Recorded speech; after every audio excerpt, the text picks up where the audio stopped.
you have gotten a lot of pictures with a lot of top tier talent. Yeah.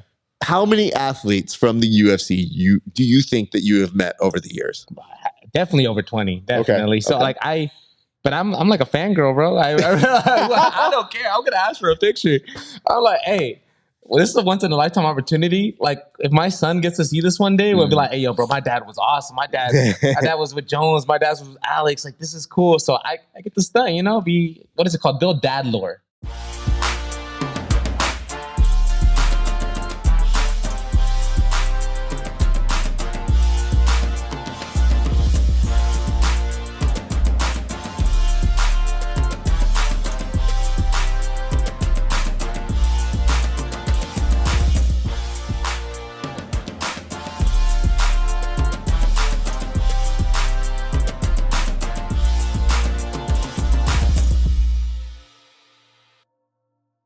What's up, ladies and gents? It is your friendly neighborhood BJJ podcaster, Rafael Jimenez, coming to you with another great installment of the Grappling Hour. We are here at Milton Arguello's Mixed Martial Arts Academy, and we have a very fun, nice guest. We'll get to him in a second. But before we do, a couple quick reminders. First and foremost, if you like the show, and I hope that you do, go on over to...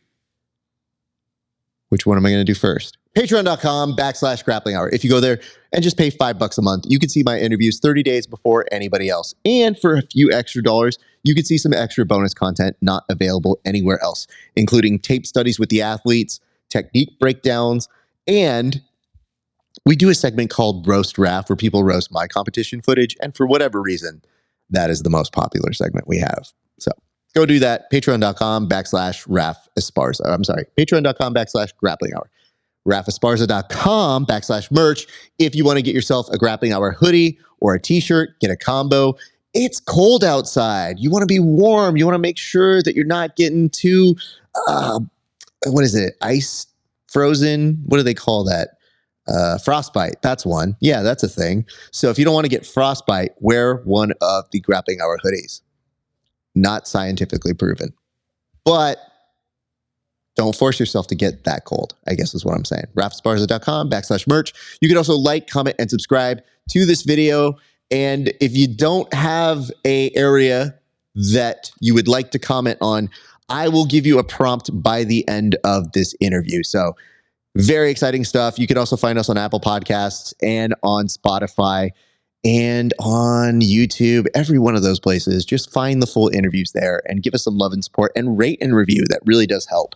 Finally, check us out on Discord at Grappling Hour if you want to continue the conversations that we have here on the show.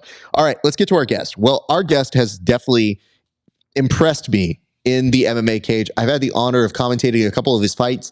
And, he's somebody who has always a good attitude, always good drip, and just a very nice young man, and somebody who I was interested in getting the opportunity to interview. And I think we're making right of that today.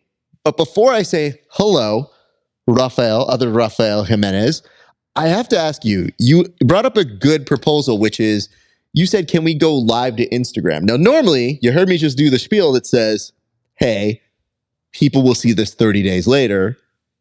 But why don't we do a tease? So I'm for it. If you want to press record on that, Will do.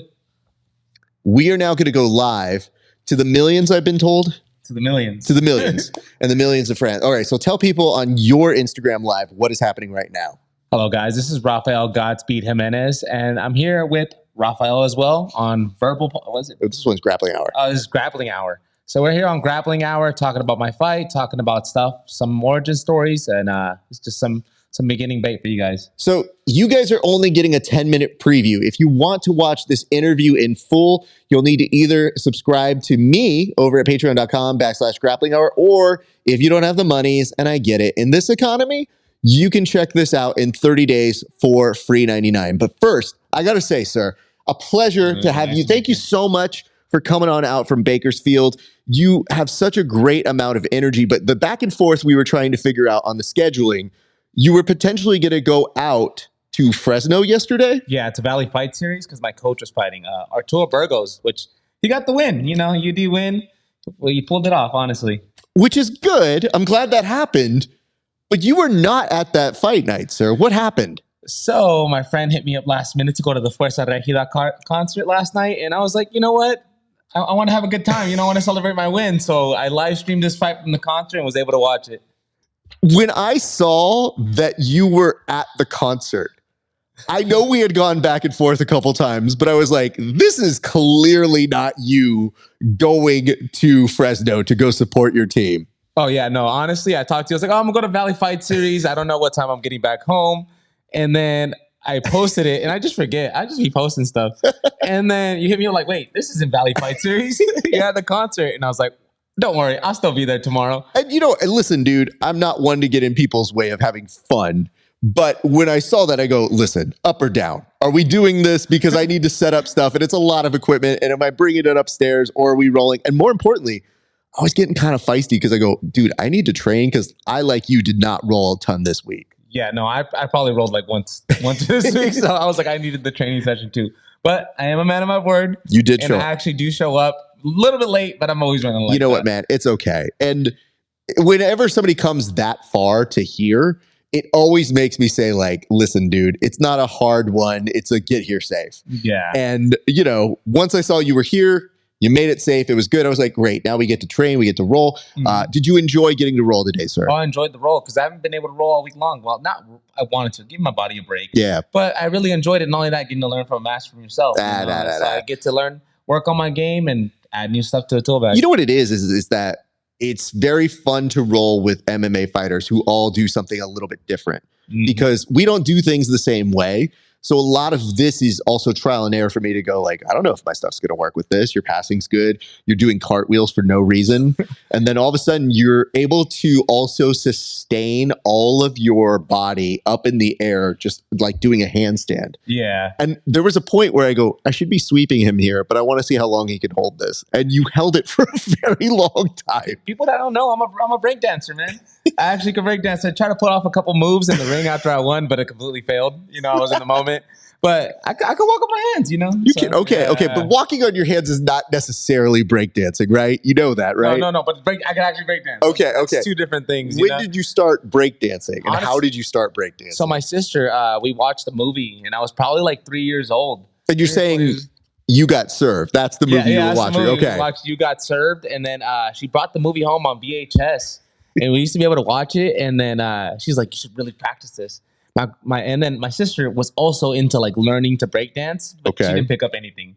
She's like, she tried it for a week and never did it. And then they would show me videos and on VHS and all that stuff, and I just happened to pick it up. Did you ever bust out any cardboard or anything, or were you just doing head spins? Like, what was your go-to move? No, head spin. Sure, the head spin, but I didn't have no cardboard. I do it on rug. And like the top of my head would get all burnt up. At least you said rug, because I've seen people do it with tile. Like, we all have made choices. I don't know if you ever did this as well. I'm going to assume you did. But when I look back at my history of being a grappler, I remember days when I was rolling with people at like a park. And like people are wrestling and you're just kind of like, all right, in the moment. And like we're all having full on like grappling matches, not knowing anything about grappling. And now you couldn't convince me to not do anything on a mat. Like now I'm like, what is wrong with you? You get mats. That's what mats are for. Yeah. I'll constantly have like people like invite me like, hey, I know that you fight. Like come to like your regular daily commercial gym and let's spar. I'm like, no, I'm an athlete. I am a fighter. I'm not going to roll with you anywhere in any public space. Come to a martial arts gym. Yeah. Like, and they're like, no, we could spar in the yoga room. And I'm like, I'm not going to do that. Which, by the way, is the least appealing idea to ever be like, yo, I got a yoga room. It's like, no, thank you, sir. No, thank you. What are we doing here? Like, like at least like in your backyard, nobody's watching you. But yeah, at a commercial gym, like. But even if it's a backyard, there needs to be mats, though. Yeah, right? No, but yeah. But I mean, like a light spar, like a light boxing match. Of course, we're not trying to kill each other, but you're asking a guy that's about to go professional. Yeah, let's go to your local gym. I just find it like comedy. I'm like, hey, just show up to the gym. There's open mats all the time. That is fair. You know, what was very funny is that we were in the middle of rolling, and one of the coaches here at Mama, Jordan, who does a lot of flippy stuff, starts showing off backflips and his like 360 kicks, his 720 kicks. And I thought legitimately there was a shot I was going to lose you. Like you were going to go over and start doing flippy nonsense with him. because I think that seems more fun than just rolling with this guy who's super slow. I was like, oh no, stay here. I want to continue training. I almost thought you were going to get up and be like, hey man, how do you do this? Or I do it like this kind of a thing. Oh, well, I'm like, well, you see my striking. I usually tend to have fun, but I do all those tornado kicks and all that stuff. But I still did flippy stuff with you too. You did Honestly, do flippy stuff, and I'm still pissed about it. And I still was yelling. And I don't know if you were picking up on some of my comments, but I was like, what's happening? What the hell's going on? Why are you doing this? And I 100% yelled at, why are you doing this? Because I can't do it, and I have no real want to do it. Yeah. I understand it is occasionally very beneficial to do it, but you literally did one cartwheel away from me. Like, and you were trying to pass guard, so you did it not to get to the other side, just to be like, wee, and go away. And Let's go have fun. What is this?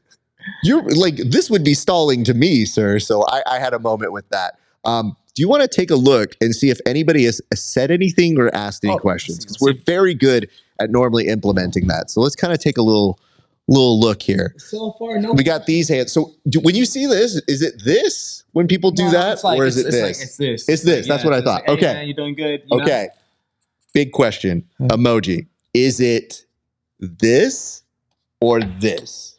I like this better. I think it's this. Better. I like this way better than the weird hand thing. Because when someone said it was two people doing a high five, I was like, I don't see it. I don't see it. I always think like, thank you, appreciate that. But I also realized I was like, oh, maybe people think it's like a religious thing or whatever. I don't know what it's supposed to be. Nah. I just know I think like, thank you, I appreciate you. Thank you, brother. I always put 3 emojis, and the one I hate. Well, I leave that one out. I hate that one. That like high five one, the side one. I just like nah. I usually put the handshake, the prayer, and then the up. The up hand. Yes, I've seen you when you say you say that you do 3 at a time. I do 3 at a time all the time for some reason. Is it just like an OCD thing? No, I think it's because I played basketball. So my favorite numbers are 3 and 6. Okay. So it's like LeBron was number 6, and a 3-point shot is number 3. So it's just those numbers just pop up the most in my life. Well, all right. I'm seeing this right over here, and somebody yelled out Godspeed. Oh yeah. Okay, so let's get to the nickname because you've alluded to this a couple times, but I've never gotten told the story specifically. So how does one get the nickname Godspeed? So it has multiple different like meanings to me and multiple reasons why I actually picked it. So the first one is I was hanging out with my friends bowling, and they're like, we need to have a fighter nickname. And like I was there like, oh, you're very fast. What's a way we can call you fast? And the first thing that happens is my friend's like, Speedy Gonzalez, you're Mexican. That's it. And I'm like, no, I'm not going with that nickname. And then somebody yells Godspeed. That sounds cool, and plus it's anime related. The character Killua, when he goes into a mode, it's called Godspeed.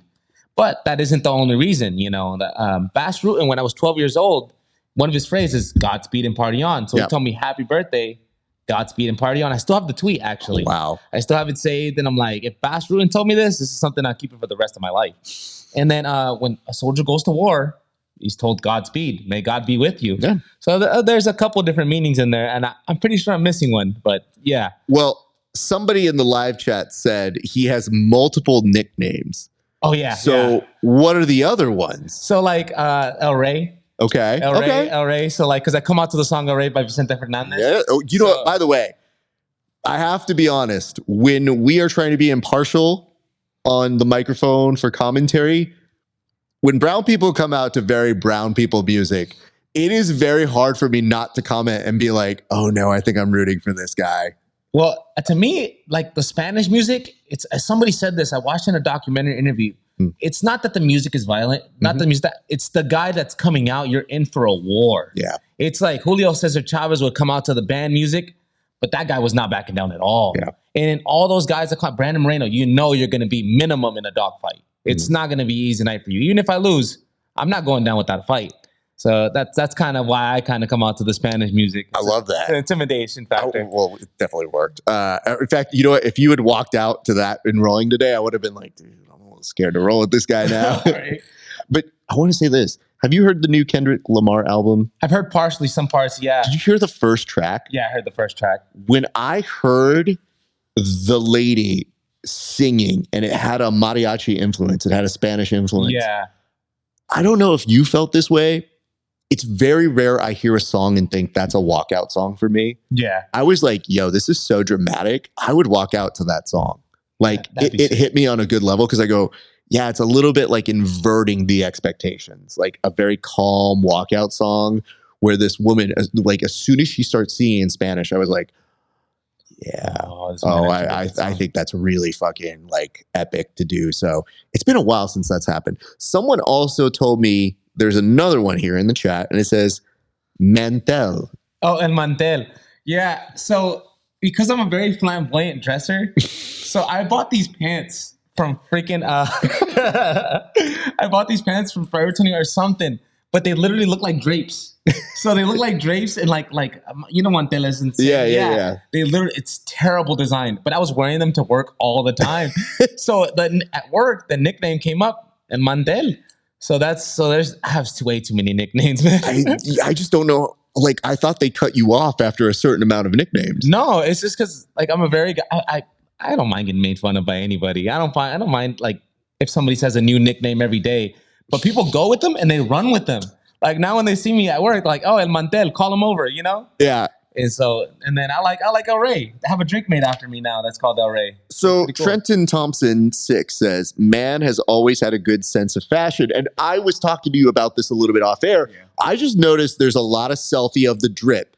And listen, if you see me doing a ton of drip selfies, feel free to do the same, but you will never catch them. Like normally it's a selfie that's like, I'm at this event, that. No, I see your mirror a lot because I see you in there being like, yo, I got this jacket on. It's kind of puffy. I'm feeling pretty good tonight. I'm feeling very, very fashion forward. So where does this sense of flashiness comes from, sir? My mom and my sisters. I was raised with four sisters. And so with them, I love shopping. Like, you know, I love to shop. I love to show off my outfits. And then my mom, she's like a very flashy dresser too. So like we all used to just get ready and like, you know, dress up as much as we possibly could. But also like I'll have like random fashion offs with people on Instagram stories. Like, do you really? Yeah, we talk about it like, bro, you're not beating my outfit today. Like I'll talk to people like you're not flyer than me. And then other fighters in Bakersfield, like they're picking up on the fashion sense now. And we will talk crap to each other. It's like, bro, you're not, I'm the best dressed fighter in town. They're like, no, I am. And I'm like, all right, cool, you know? So yeah, we have fashion. Has there ever been a moment that you saw someone's drip that you said, I think they got me today? Somebody, I think, no, but one time, I think I'm the flyest, bro, because I put some thought into stuff. But one time I was like, why didn't I wear that? I've never worn overalls.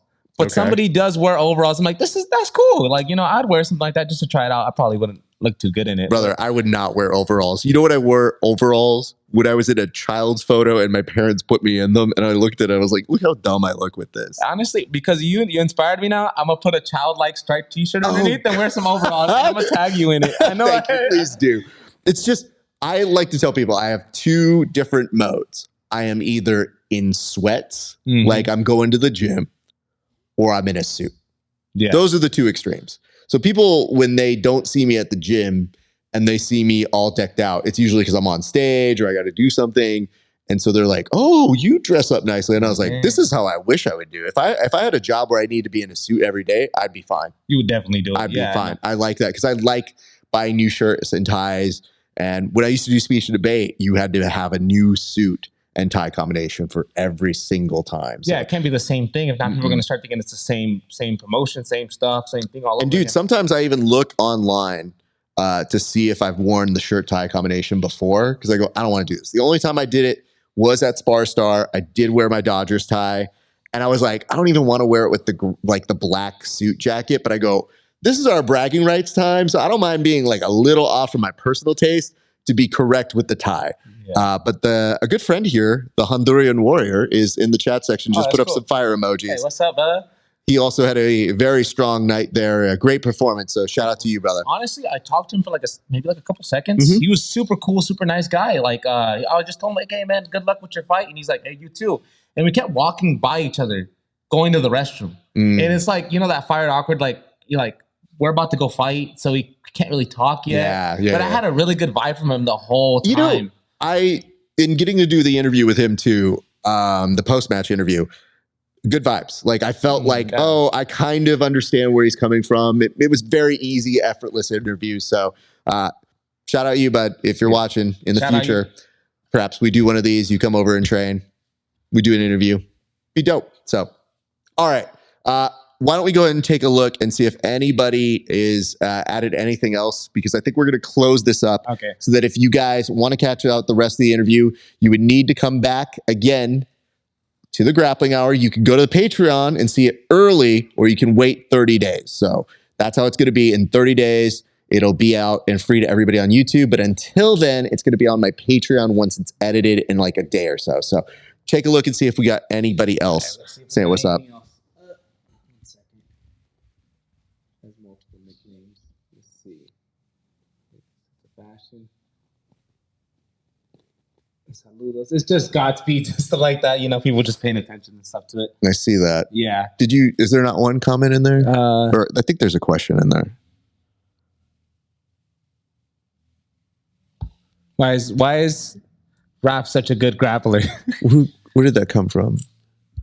From Verbal Tech. Yeah. Yes. Sounds like a great page. Yeah. So I guess the question is, why is Raph such a good grappler? I don't know. I just be training a ton. That's it. Oh no, shit. That works for you too.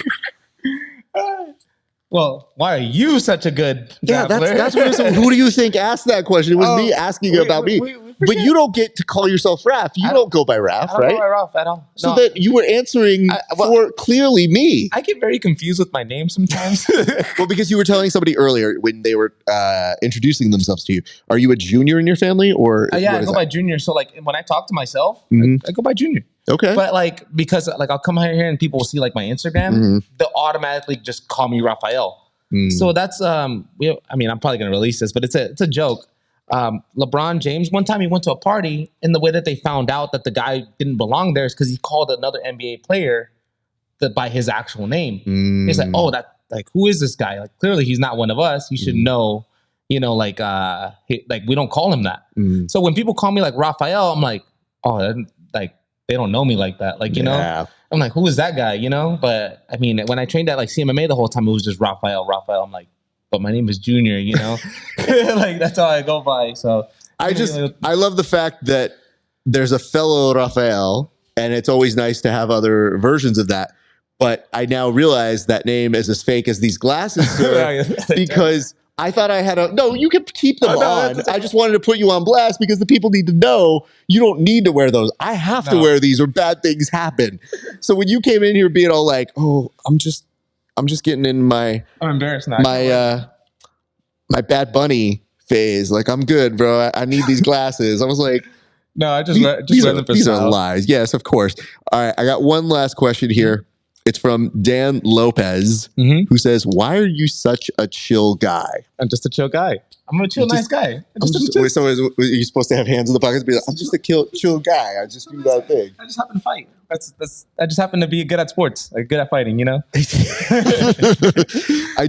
I have enjoyed that meme. It says, why you call him out like that? Listen, because I got to, bro. Daniel, it introduces Danny Silva. Danny Silva. I had to, man.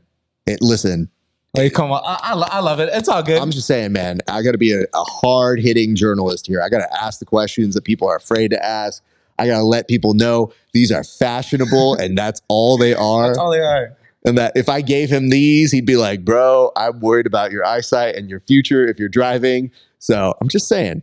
That's funny. All right. Friends over on the Instagram, we're going to say goodbye for now. We hope that you become members or see this at the very least in 30 days. But again, patreon.com/grappling hour. That's going to be up in probably a day or so. So I hope you guys liked this little preview, and thank you for watching. Thank you guys for watching.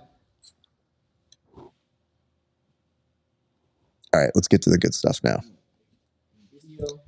Everybody, the free version always gets like the basic version. Now we're going to get into the actual fight because that was fun. I just was trying to flow, learn how to be comfortable on the mic. Brother, you're more comfortable than you think you are. And I think what's cool, so I'm a big proponent of doing live events. Yeah. I feel like interviews need to be taped to sometimes get the best out of individuals who aren't used to being on air. Yeah, they're not used to it. Like whenever we do like a fight companion, at least there's a mechanism that they go, oh, we're just talking about the fights.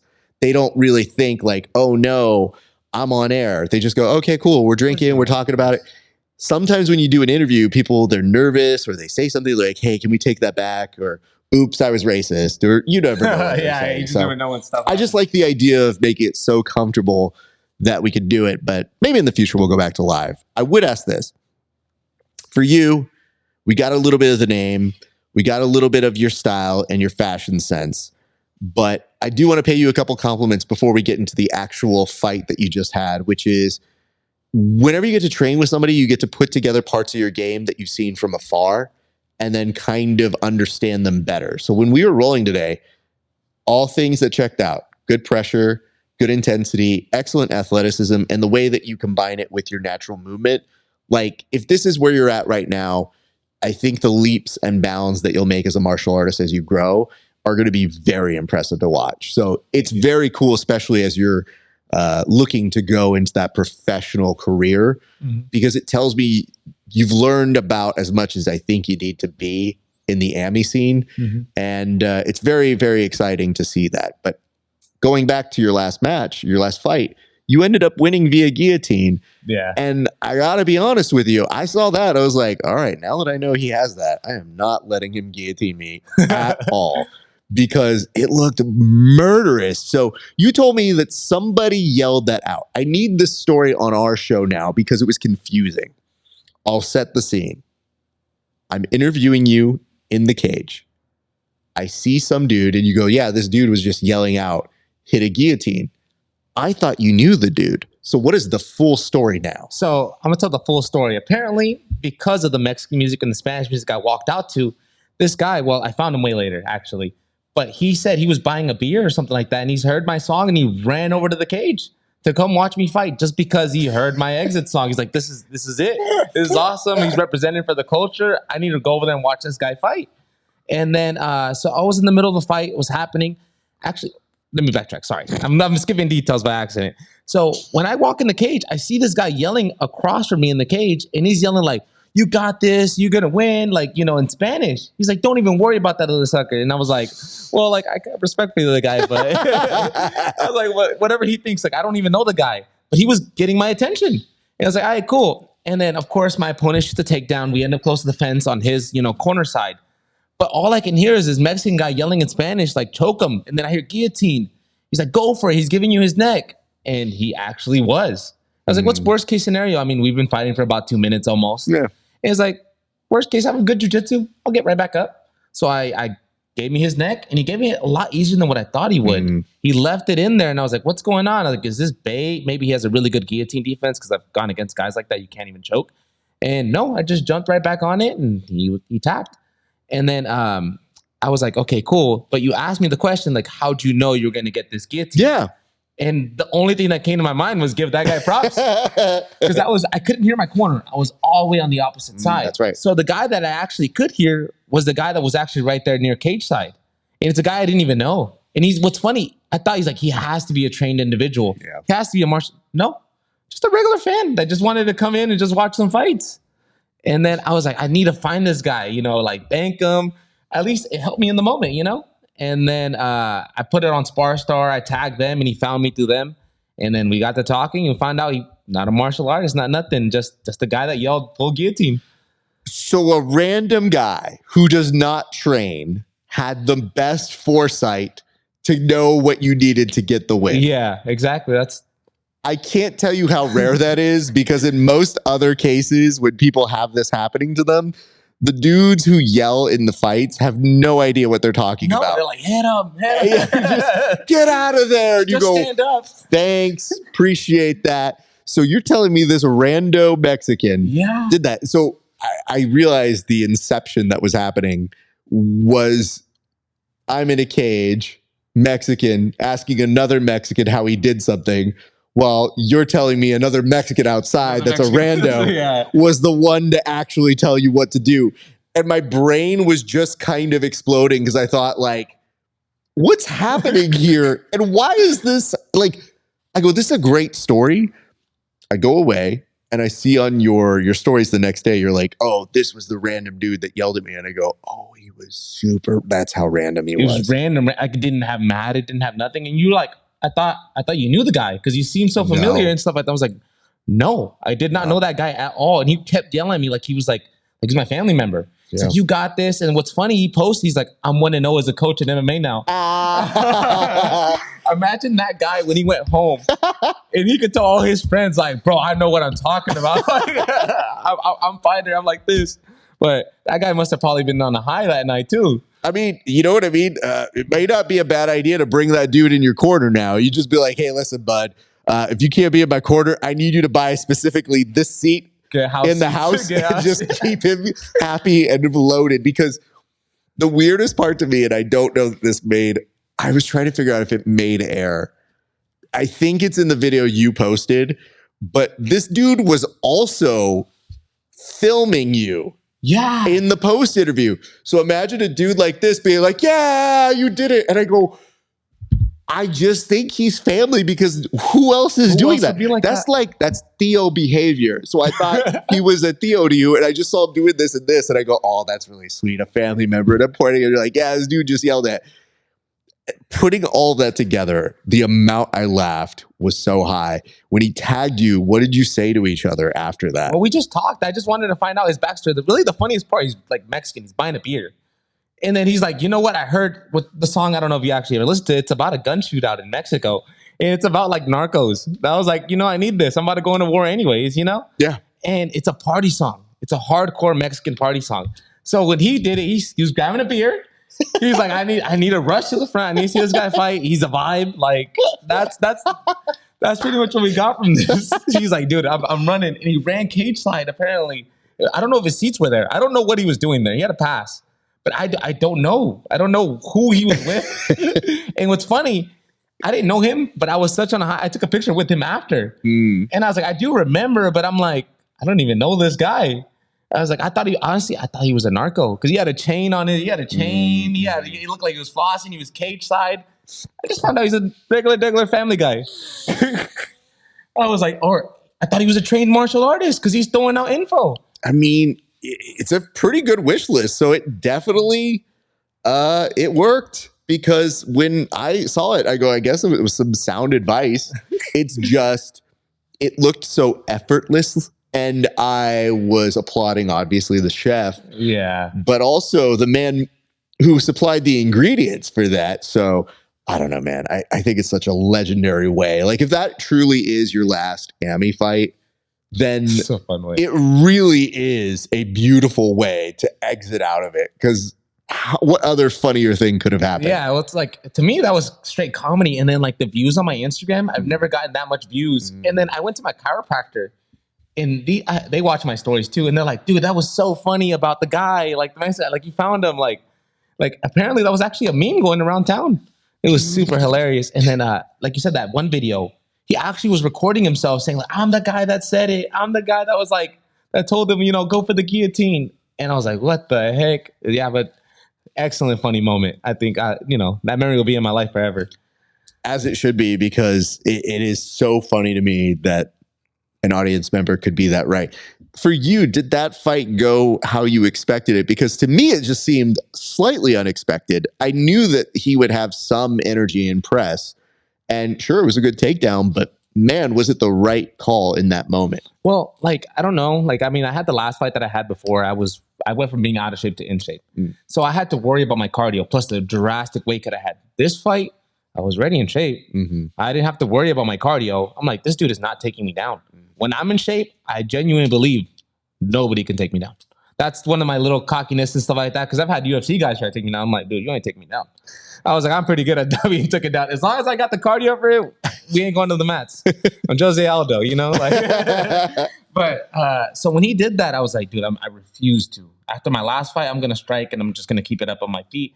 But like I said, the guy yelled inaudible. And I was like, this is mixed martial arts. It's not just about getting knockouts and getting finishes. It's seeing the openings for what they give you. And he gave me his neck, So, everything played out the way that it should have. But I didn't plan any of that. In my cards, it was not a submission win. It was a knockout win. Well, listen, dude, I mean, I'm not going to tell you what the official record says, but, something. No, but I was going for the knockout. Yeah.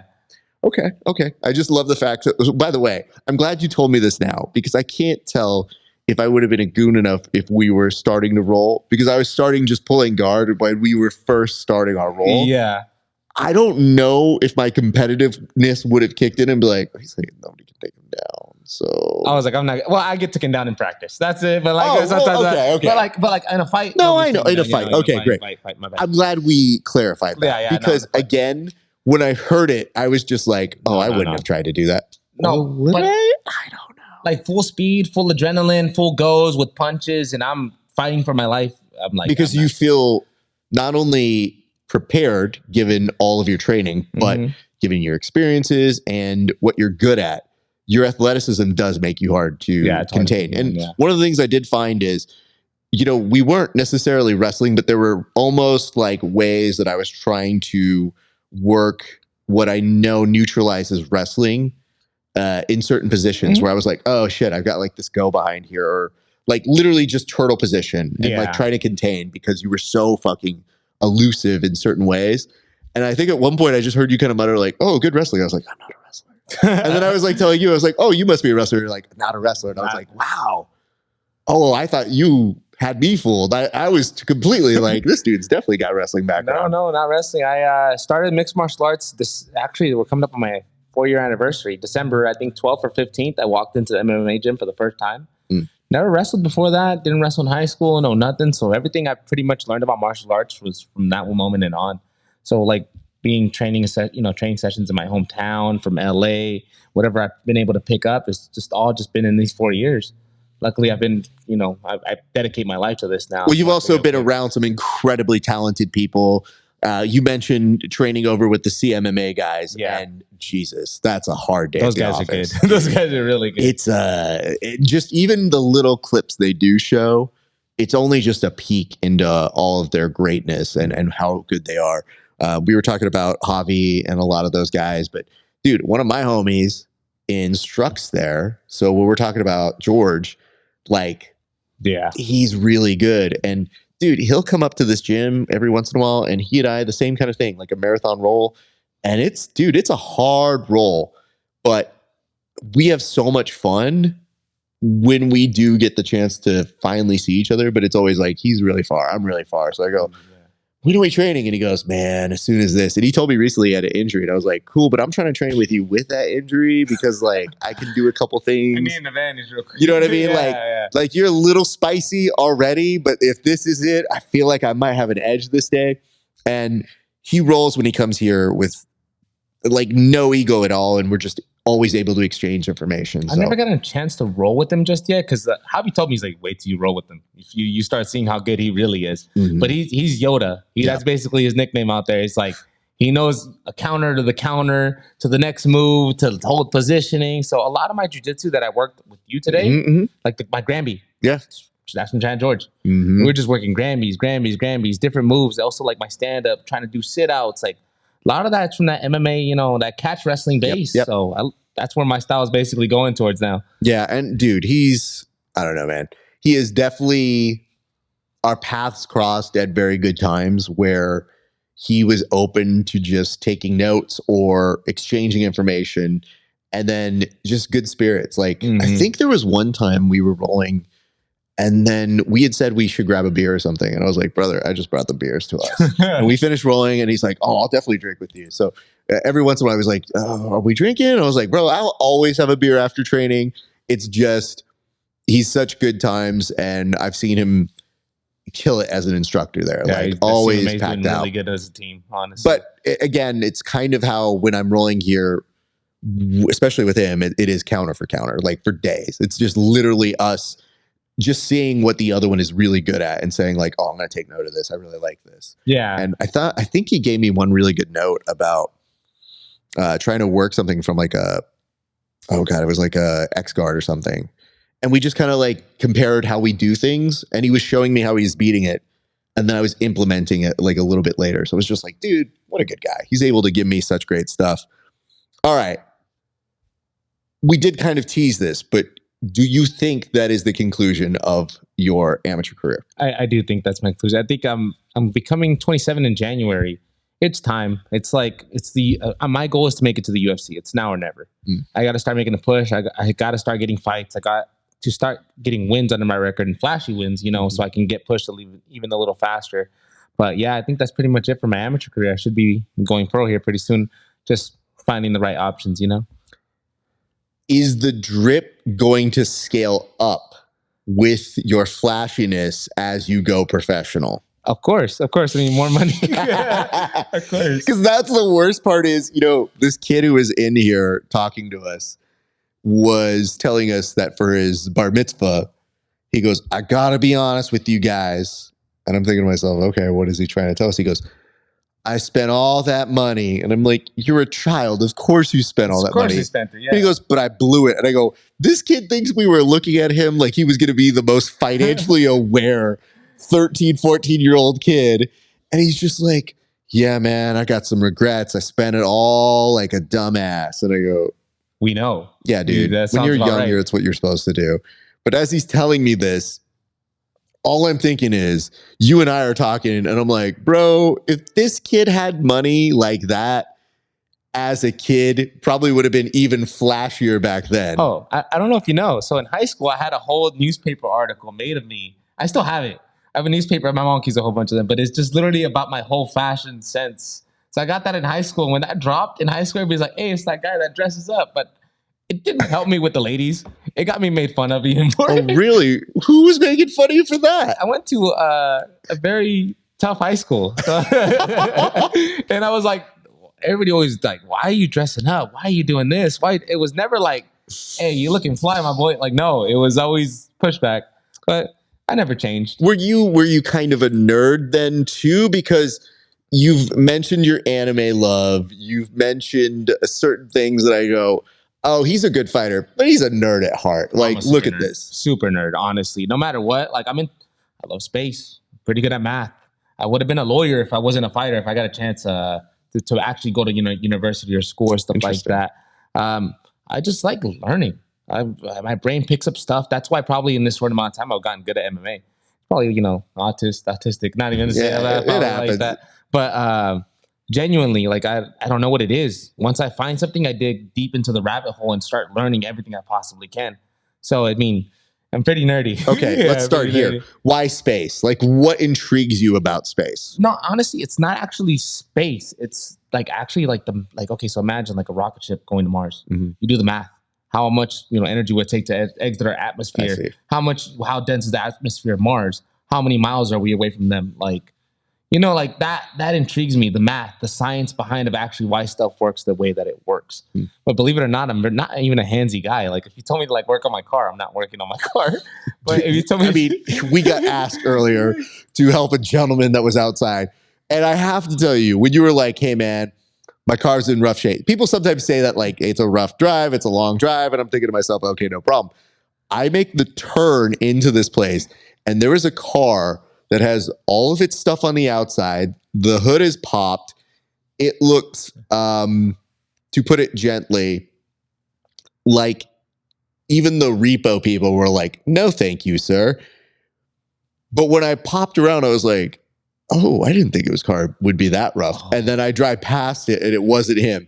And I gotta tell you, when I pulled into the spot and it's him in a completely different car right next to mine, I shot the biggest look of relief because I go, no person should be that rough to come to an interview here. And I was like, I don't know why I let myself believe that was going to be your car, but just because someone had put it in my brain, like, yeah, car's pretty rough. And I look at your car, I was like, your car's fine. Your car's not that. That's rough, sir. Imagine me spending all my money on all these flashy clothes and then driving that car, that bucket. Would legitimately have made me cry laughing. I would have been funny. And yet, this gentleman who was outside was like, do you got a wrench? And I was like, sir, I do not. He asked for the wrench, but the weird part is I'm not sure how out of place I could consider him being that I had all of this equipment. Because I go, I mean, I guess I do have a lot of stuff, but I don't have wrench. It's all this stuff. But good luck, sir. Then afterwards, he goes, he's been working on that car for hours. Oh, I think he's still there, dude. He still might be there. He still might be. He was there before we started. Yeah. So we had enough time to roll, eat. He's still there. Another dude gave a private. All still there. And I'm like, bro, it's not looking good. There was sun. And I was laughing so hard because the last question he asked me as I was like pulling in lights is he goes, do you think you can help me with my car real quick? And I go, I'm not a car guy, my guy. This is not my area of expertise. This, I can tell you how to level a mic and get this. Cars, you're better on your own, dude. I'm not a car guy. I'm definitely not a car guy. I mean, honestly, I used to have a bucket even worse than the one I have now. But I wanted to be that guy where it's like, I made it to the UFC, I got money, and I'm still driving the bucket to practice. Right. So it's like, I want to do that. Maybe, of course, make sure it runs right and maybe add a stereo system. But let me tell you, I think it was Conan O'Brien. I used to work for The Tonight Show.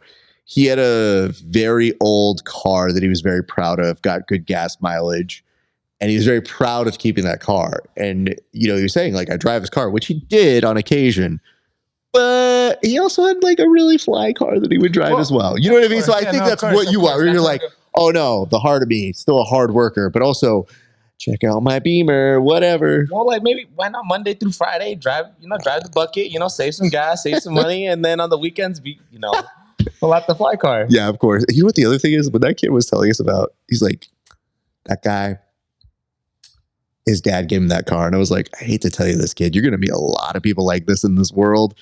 And I'm happy you bought your car. Because he's, basically saying, I'm proud about my car. And he goes, I have a friend, his dad gave him his car. I go, you're going to meet a few people like that, especially in this area of the world. But, to each their own, kid. And you're trying to tell them, like, hey, they all come in different shapes and sizes. You don't know who's who.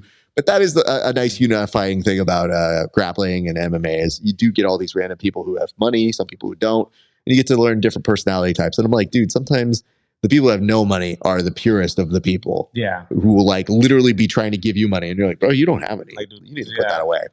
No, you get to meet all kinds of people in this game. I've gotten to meet imagine how many fighters I've gotten to meet, idols, people that just walk into the gym and you're like, dude, that guy's the number 5 guy in the world. And it's like, this is pretty cool. You don't get to do that. Like, if you played basketball at your local park, you're not going to run into LeBron James. But you might, like, if you practice at your local gym, you might run into, like, I wouldn't say John Jones, but if you're in Albuquerque, you might run into John Jones. You yourself, you've run into John Jones. Yeah. I've looked at your profile enough to discern the fact that you have gotten a lot of pictures with a lot of top tier talent. Yeah. How many athletes from the UFC do you think that you have met over the years? Definitely over 20. Definitely. Okay. So but I'm like a fangirl, bro. I don't care. I'm gonna ask for a picture. I'm like, hey, well, this is a once in a lifetime opportunity. Like, if my son gets to see this one day, we'll be like, hey, yo, bro, my dad was awesome. My dad was with Jones. My dad was with Alex. Like, this is cool. So I get to stunt, what is it called? Build dad lore. Sure. Build dad lore. Of course. Yeah. Who was the nicest person who you have met so far from that UFC realm or from the MMA There's realm? about 2 or 3 guys. Okay. One of the guys, the first guy that I met was so far beyond nice, was Corey Sandhagen. Like, okay, so when I met some fighters just took a picture of me. I was like, just keep it moving, dog. Yeah. Corey took the second to actually shake my hand with both of his hands, stop, look me in the eyes, and was like, how's your day going? And I was like, good, brother. Like, good, and I was expecting to be like the other fighters. Oh, that's good. What have you been up to this weekend? I was like hanging out. Like, I don't know. I'm in shock that it's Corey talking to me like this. Like, all right, cool. And then I go to take a picture next to him, and I'm just doing like the little hover, like, I'm just gonna take a cool pic. He grabs me and like actually pulls me in and puts me into like a hugging position, like a side picture. And I was like, dude, that was cool. He was such a genuinely nice, down to earth guy. And then Udos, when I trained with him, I don't know, I can't say his last name, but it's Udos Medic or whatever his name is. Yes. I can't say it right. Super nice. I was like, hey, how's your day going? He's like, oh, good, this, that. And every single time I've ever talked to him, straight nothing but positive vibes. I didn't even know he was really in the UFC like that until somebody else tagged him in a picture. I was like, this guy's a nice guy. He genuinely will ask you, like, how's your day going? And actually look you in the eyes. And then one time I wanted to quit. I was on the fan bike and I was like, done. And I laid down, like, boom. And I dropped on the floor, like, he's like, stand up. He's like, go walk it off. Like, you don't never want to be like that. Like, stand up, walk it off a little bit. So he gave me a whole bunch of tips and advice. Nice. And he's a super nice guy. Super, super nice guy. So those are just, 2 guys that I've met that are beyond nice. Okay. I guess the weird part about Corey is I think of the most recent crop of maybe top 5 athletes. Corey has stood out with a lot of those techniques that he's put up, and I've seen his personality emerge. And then I've also seen, like, this is just a cheap pop, but when I saw him hit like a pedigree and like a Blue Thunder bomb in like his workout, because dude, as an athlete, when they say you have to have an open workout, like, what are you really gonna do? Yeah, you can't give away all those. You can't. You don't want to give away your secrets, but then you don't want to look like shit. So you kind of want to impress the fans with like some short pops. If you're doing like the pro wrestling moves, you just go, all right, this is what it is, and I'm just trying to have fun. And I go, I think that's what I would do. And I just looked at him and I go, and I wouldn't have pegged him as being a pro wrestling fan. So I definitely was surprised. And I go, look at this nerd. Yeah, no, honestly, he got a lot of similar vibes. Like, same thing for me. I'm like, this guy's a down-earth guy. Doesn't take himself too serious. He just happens to be a really good martial artist. Yeah. That's what I check out his Instagram all the time. He's on nature walks. Yeah. Just hanging out. And then, so I take a lot from him, a lot of inspiration. I watch his videos. Yeah. And I want to say that I feel like he's somebody that I think post UFC fight career, he'll be okay. Yeah. And that always makes me feel very good because I go, yeah, he's got a good personality, a good internet presence that is true to him as a person. So that makes me super stoked and happy to see. You also, it's very weird because normally when I do research on the guest, it doesn't always happen where the guest does research on me. Yeah. So you found photos with an old coach of yours. Where did you find those? The coach. So the coach gave those to you? Yeah, wait, why? Hold on, Al. Why do you have those just accessible to send to people? He sent them in like no time. He's like, hey, I know Rafael. Like, what's going on? And then he's like, look at this. And he sent it within like less than a minute. He had them super accessible. And he's like, yeah, he likes pro wrestling too. That's how I know him. Yeah. I'm like, oh, what the heck? Yeah, the reason why is like there's a photo where Albert was like, why don't we exchange moves? You do or I'll do a figure four and you can do a sharpshooter, but you should turn it into a sharpshooter. And I was like, sure, but why are we doing this? Like, I was like, it's a gag. And, but we always do like a thing called WWE BJJ where it's pro wrestling in jiu-jitsu settings. And I always laugh because I go, well, he's a solid black belt and he knows what he's doing and he's having fun. But he was just like, you're actually enjoying what you do and having fun. And I want to play too. And I thought, oh, that's kind of cool. But I was just surprised you had that material because your Instagram is much briefer than mine, where there's so much stuff we put out over the years. Where I was like, how the hell did that manifest itself? So if I tell you this, this is why it's brief. So I didn't have an Instagram a couple years into my fighting career. So I was training at a seminar with Brian Battle. And Brian Battle had like talked to me, dude, how do you expect to get sponsors? Yeah. Dude, how do you expect to get exposure, even be seen by the UFC? Like, you need an Instagram. So he inspired me to actually get it. That's why it's so brief. But actually, what I really like posting is me with other fighters. I think it looks so cool. I was like, I'm taking the picture. But I love, the nice part is, I'm glad you said it because when I was looking at it, I was kind of like, oh, he really is a fangirl. But you were like, I'm a fangirl. Like, you're just like, I'm a groupie, but I gotta say no. Look at this man. I think we need to understand that not only is this a fantastic shirt, but like this is the way to meet somebody. Because if I was him, I would look at this and be like, whoa, brother, that looks so good. Oh man, I love that photo of me. Oh, where'd you find that from? Like, that's how he would be if he saw that, because sometimes people make merch with your face on it or your likeness on it, and it's kind of there. I'm like, yo, that's a lit freaking shirt, bro. Yeah. It's finding the happy medium where you have like a fashionable shirt of yourself. Like, it can't just be something like, I'm not going to wear that ever. Other than like going to a fight and like supporting, you know? Yeah. But this is, to me, it's a fire shirt, and it's my favorite fighter that, He's your favorite fighter right now? My favorite. Well, he's been my favorite fighter.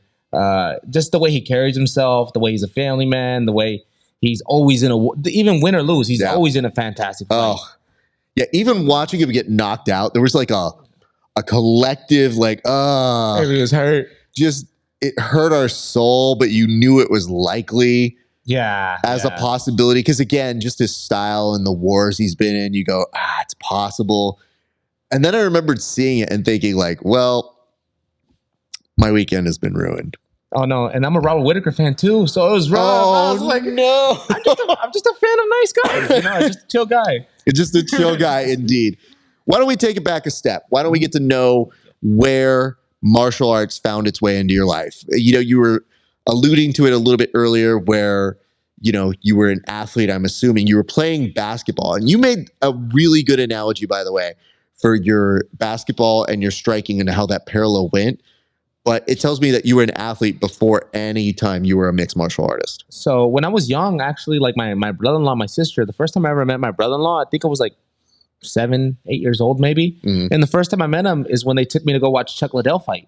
So I was like 7 or 8 years old, already like interested in fighting. And then I remember when I was like, actually probably around the same age, I watched Pride because I actually thought it was WWE. I saw the ring. And like, these guys aren't doing swanton bombs out the top row. Like, these guys suck. These guys don't know what real fighting is. It's like, this is so boring. But I didn't know what I was watching. So I'd been a fan maybe since 6 years old, even maybe actually. But what people don't know is like my dad and my mom used to come down to Los Angeles all the time. And back then you had to get DVDs. Bakersfield doesn't have any DVDs. So I would stop at the Pilot in Castaic, and they had the old UFC 1 all the way to like 100 at that time when I was like a little kid. And every time that we stopped there, I'd force them to buy me the DVDs. I would literally be like, I'm going to buy this. I'm going to get it. And I would watch the fights from bottom all the way to top.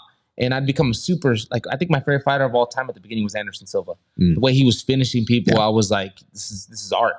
This is beauty, you know, and then stuff like that. But my mom I asked her, I was like, hey, can I join MMA? Because I was playing the video game so much.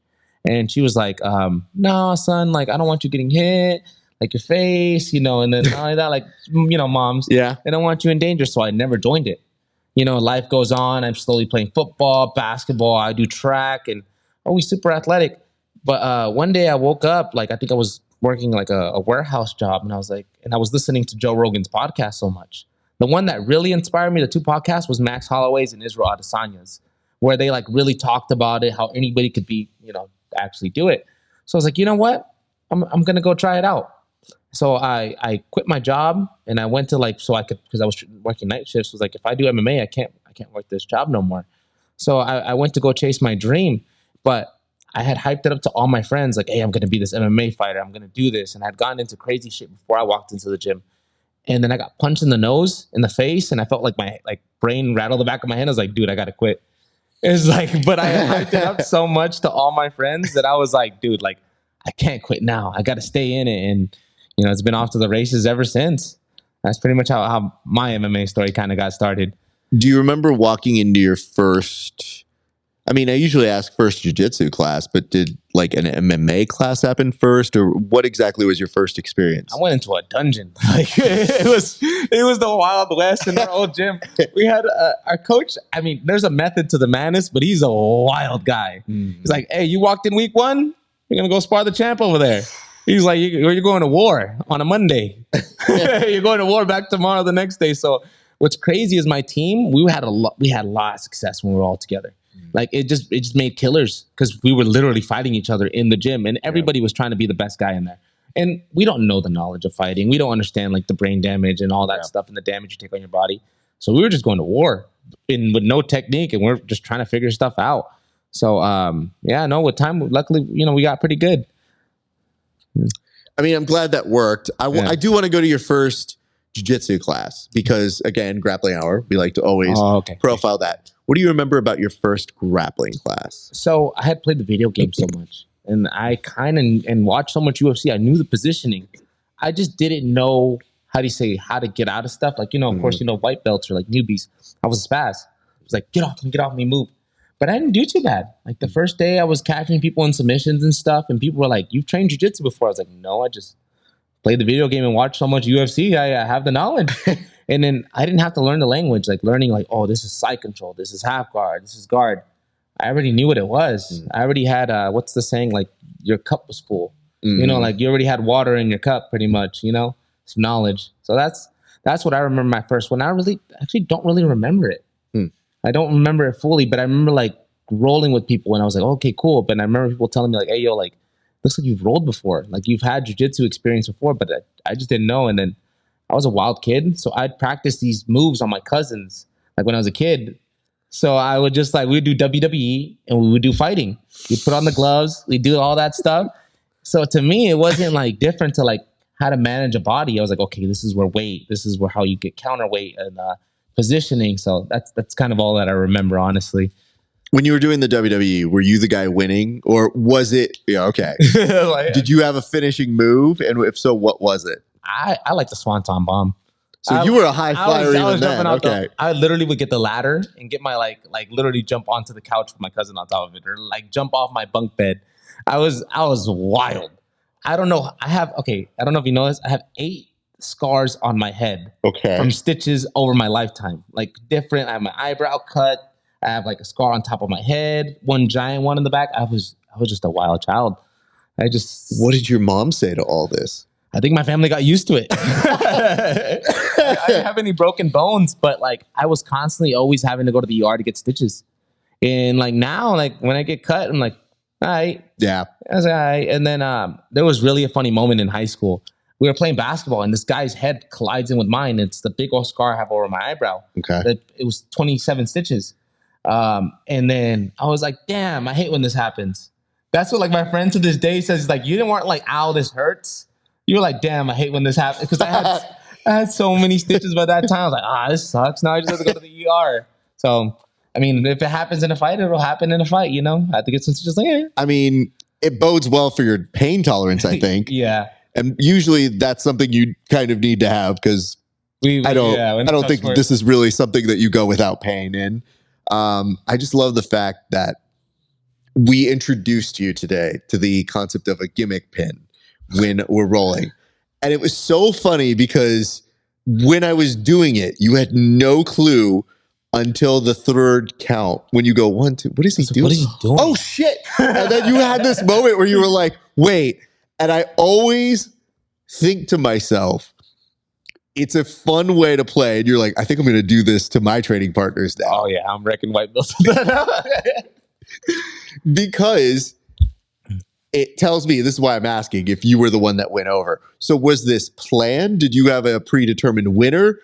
Because when you said that you won, was this you legitimately beating them? Or was this you being like, nah, man, I'm flashy. I'm falling off the top of that ladder onto you. And that's the end of the match. I don't like to lose. So like me and my cousins would like, we would fight. And I'm like, I'm winning every fight. Like, I still to this day, I don't know. I just kind of always had it. Like my cousins talk to me nowadays and they're like, dude, I remember when you were little, you were already trying all these moves on us. And it wasn't like the fact that they could do anything to stop these moves. Of course, when we were little, they probably let me swanton bomb them. But, you know, we would literally wrestle and I would always just be the winner. I mean, I liked them. I even bought my first UFC gloves and had me and my cousins duke it out in the back. It was, yeah. How did that go? So my dad bought them. I was always traveling, always doing this stuff. I was such a hardcore UFC fan as a kid. He bought me the UFC belt, the Pride belt, and the WEC belt. You can actually buy them still online. I'm going to buy them and put them in my room. I'm going to buy actually now that I'm remembering. So you can literally buy like the Velcro ones, like the fake WWE ones and stuff. And I used to have the WWE ones, of course. But but one day I found out you could actually buy the UFC gloves with the logo on them. Oh, yeah. And I went hunting for them. I don't know where we went. And my dad's like, all right, cool. I finally got them for you. And they were expensive back in the days. Yeah. Like $50 in 2008 was a ton of money. So the fact that they got me them was cool. And I had me and my cousins put them on. And we were just like, oh, we're going to go spar in the back. I would have the neighborhood kids sparring against me in the backs, like, you know, with UFC gloves. But I was such a huge fan. To me, it was like playing. I didn't realize people were probably getting hurt. It was so funny. There's a part of me that thinks, whenever I see stuff like this, that obviously it does make sense that you were going to become a mixed martial artist. Yeah. Like, I don't know there's many Doctor Strange 1 and blank million opportunities for something else to happen. Like, it seemed like everything was building to you being a fighter. Martial artist. But a lot of it seems so specifically designated to the UFC, where you're like, I've met these UFC fighters. I bought the UFC gloves. I had the UFC belt. I even had the Pride belt. Like, you were there. Hardcore fan. I was actually really good at the video game. Really? I would whoop everybody in the video game. I loved MMA, like the art of MMA from when I was little. So like now, like genuinely, like I like the fighting nerds because that explains me perfectly. Yeah. Like I'm literally a fighting nerd. It's not just fighting. There's art to it. There's technique. We're playing like a gambling chess match, you know? So, but also like you said, like the UFC, that's where the best fighters in the world are at.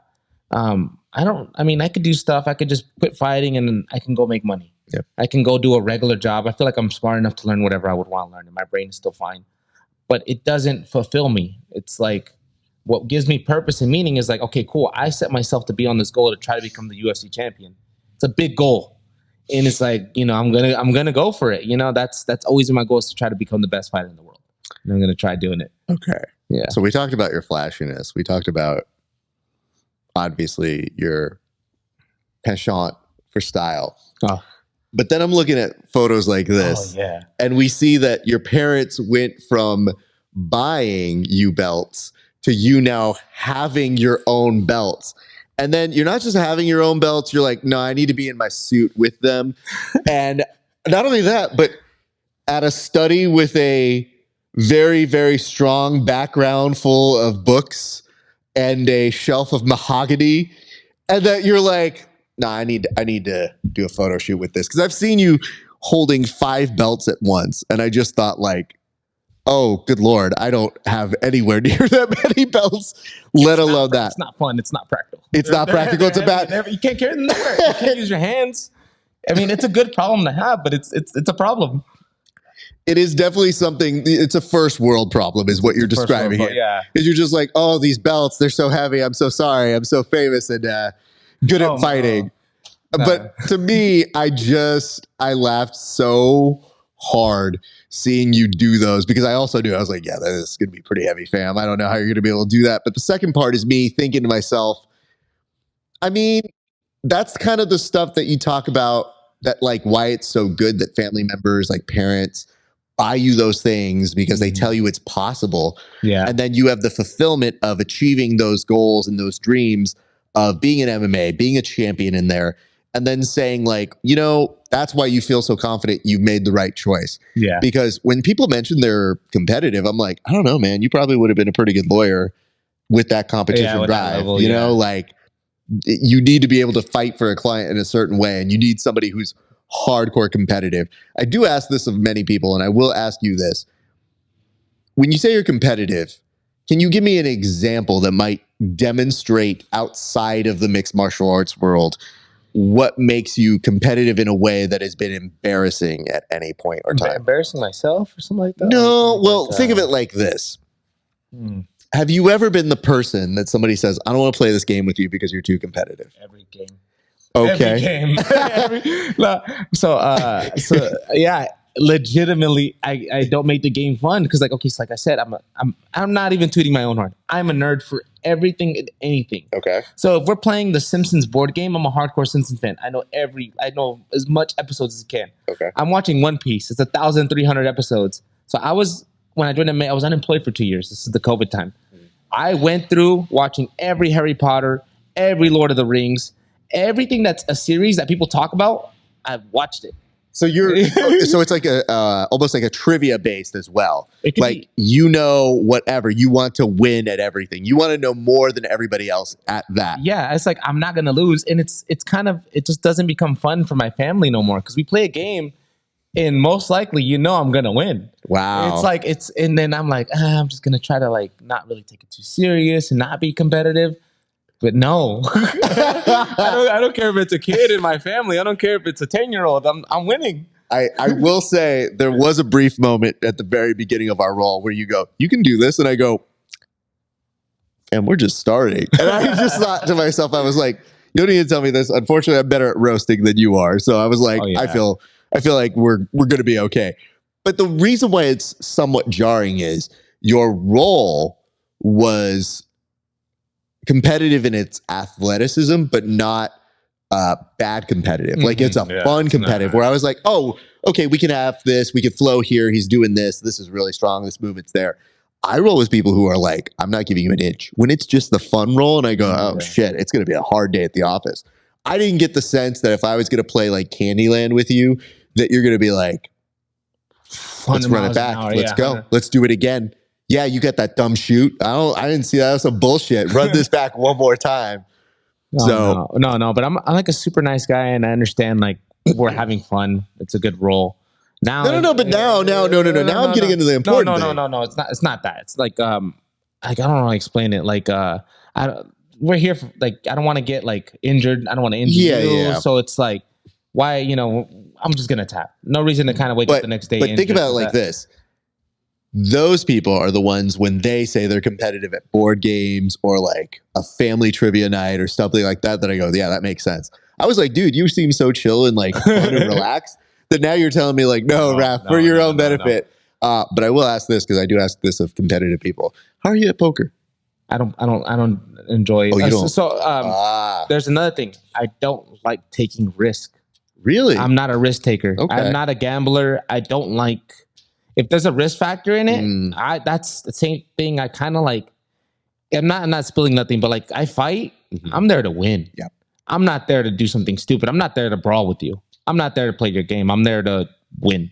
That is my one goal. I'm not going to go into ego battle with you. Like some guys like, oh, you won't meet me like the Max Holloway. You won't meet me in the middle of the cage. No, I don't want me in the cage. That's stupid. That's dumb. I'm not dumb either. Like, you know, like I'm competitive, but it's not stupidity either, you know? So there's just kind of like that. It's kind of a mixture of stuff, honestly. It makes me appreciative because my wife and I told people when we played darts with them, we realized they were hyper competitive and we were the comic relief. But like every so often we beat them, but if we didn't win, it wasn't like, damn. It was just being like, all right, I'm going to go get another drink. You guys want something? Like, okay, fun. That's how I like to think of with most of the times. But my wife does say 10 people in your life you are very competitive with. Everybody else, you're like, oh my God, you beat it. That was great. Good job. And it's like, but those 10 people, you're like, no, not today. We're going to play something else today. And she's like, you get real quiet and very like in your zone. Like now that's you at your most competitive. And she goes, and it gets weird because it's the people that you dearly love and that you're always like, yeah. So like the gym owner here, when we roll, it is a competitive roll. Then if we're playing a game, it's a competitive game. So he's one of the people that I very much enjoy, but I had even told him at one point, because there were years where he and I weren't tapping each other. Oh, dang. Like, yeah, years. Yeah, just like it was just back and forth. He's really good. I'm good at my thing. It would just be stalemates with times. Oh, what the heck? And it was aggravating to him because he's very good. Yeah. And he's like, I'm beating you positionally. And I was like, cool, but are you holding me down for the cops to come? Like, is that the way you roll and you're proud of yourself? You're not submitting me. And he's like, but I'm beating you. And I was like, okay, IBJJF points. Look at here. Good job. So that kind of back and forth was her being like, yeah, you guys are insufferable. Really attacking it. Well, me and my girlfriend, I don't let her win. Oh. I don't let her win anything. From the moment we started dating, because she's a basketball player. And I used to be a basketball player. So she's super competitive when it comes to that. First date, I took her to go shoot hoops. I won. We had talked so much. I was like, I'm not letting, this ain't flying to me. Just because we're in a cute, lovey-dovey date, you know, I'm a hooper. I'm a hooper first and foremost, you know? So it's like, I have to represent, but it just comes out in spurts. I think you were saying earlier, like, it just depends. Yeah. Like, I'll tap to somebody I don't know. But if it's my coach or if it's my friend, I'm not tapping. Probably not. I'm not tapping at all. It's getting, I understand that. I'm okay with that. It's profiling the type of competitiveness. And it was one that I was like, oh, I relate to this. Like, this is just good trading. It's not two people trying to kill each other and then going like, well, now we're going to have to do an interview. So this is going to get real weird real quick. It would be like, yeah, dude, how many times did I get you versus, you know what I mean? Like that kind of thing. Well, I mean, you got me 3 times. No. That was the hypothetical. No. I think he's been dropped on his head a few times. This guy's really good. I'm all right. But what I can tell you is, I think the only one that hurt you severely was getting pinned. And I was that was the one where you got bothered and then you immediately started being like, no, my shoulder's up. Hell no. And I was just like, oh, I probably will do that better than the actual submissions. And I will say, I'm not going to say or confirm, deny any of these things for the submissions, but I will tell you there were 3 pins. So I'm very proud of myself for that. Oh yeah, no. As soon as you pinned me, I was like, because we had talked about after before, like I'm gonna pull out my WWE wrestling moves on you, and I'm like, all right, go ahead, you can try them. And then I forgot about it. I was such in the middle of the roll, then I heard this loud thud on the mat. Boom! I was like, what is he doing? Is he going like? Is he trying to plant his feet? That was weird. You do it again. Boom! I was like, what's going on here? Like I've never seen that third one. I was like, clink.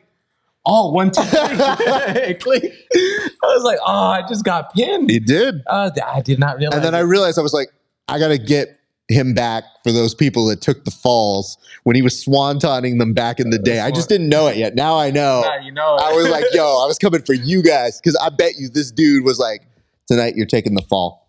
after the swanton, there's no kicking out of my finisher. That's what you had to do. And I like, that's why I was like, wait, did you do a planned or an unplanned? You're like, they knew it was planned if it was good for them. You know what I mean? Like, nothing gonna get beat up by me. But I just was like, well, this dude clearly was pitting people back in the day. So I'm like, I feel no problem doing this to him now. But you did say you're going to do it to other people. So I feel like I'm passing it on. Oh, no, that's actually an awesome tradition. Like, and I didn't realize it. That's cool to me. The one reason why I knew it was working is because then he tried to do it to me. And I was like, no, brother, my shoulder's up. And then afterwards, he's doing the same thing where he's like, actually, I'm a little there. And I'm just crunching him. I was like, well, we can fix this real quick. Like, the shoulder ain't down. The worst part was he's so flexible that at certain points, he would do kind of a Granby and like part of his shoulder would be on the mat. And he'd be like trying to let me pass, but like opening his guard. And I was like, dude, this shoulder is down as well now. Like, I was like, I don't think he's realizing now that this is just like a roll up pin as well. You're technically getting rolled up. And I was like, bro, I mean, it's still, I mean, I'd be getting the pass, but I am getting the pin. So I'm just saying. I thought that was cool, honestly. I'm going to start doing that just to everybody I roll with now. Please do. And when you hit it, please let me know because I feel like I'm passing it on. But I knew once I set us down that path, I was like, the next time we roll, this is 100% what he's going to try and do to me. Yeah, no, for sure. But we discovered today he cannot. So I think we're in a good space. Oh, no. Next time, I'm going to work on my game. I'm going to listen, I want you to go back. I want you to bring a better game. I know you will. You're a gamer. But I'm just letting you know that you were trying to do it to me and you saw it wasn't working. It didn't happen. It didn't. That was like the worst. So like, the best was when he did this. He goes, that's on film, isn't it? And I was like, hey, brother, I'm not cutting it. As long as you act right. I was like, you act out of hand. I'm like, that footage is going to release itself very quickly. I wouldn't mind if it's released. I find it funny. I find everything in good humor. Honestly. I do this, though. Sometimes I'll hit some of the guys with like a Boston Crab, like legit catch it or something like that. And I always have to hit them up and be like, hey, this is okay. Is this cool? Because it's a meme. And I don't know who watches our stuff. Sometimes a lot of people, sometimes no people, sometimes a lot of people. I don't know what the internet takes hold of at any given time. It runs with it. And we just did one of Holloway with my buddy. He was watching the fight with us. We had a fight companion here and we zoomed in on him watching Holloway lose. And I'll show it to you off air in a second. Yeah. But it was like watching him incredibly stressed and then destroyed. And I just put, what is it? My December or My Immortal by Evanescence. And it's the saddest song that he's just like, and I had to send him a note. I had edited this piece. It took me about an hour. And I go, hey man, is this cool? And he goes, it's beautiful.